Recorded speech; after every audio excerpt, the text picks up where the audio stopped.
Roza con el ridículo este intento de lenguaje. Sin embargo, son vocablos de profunda gratitud.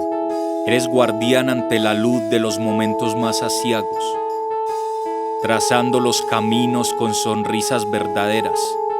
Transparente tu mirada en los libretos de la ira.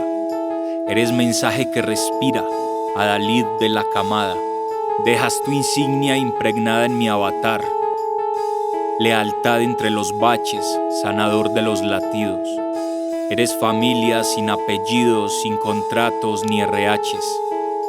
Sinónimo del juego y la alegría que perdura. Entre penumbras ves lo simple y tu silencio abarca el todo. Eres la salida ante los nudos imbatibles.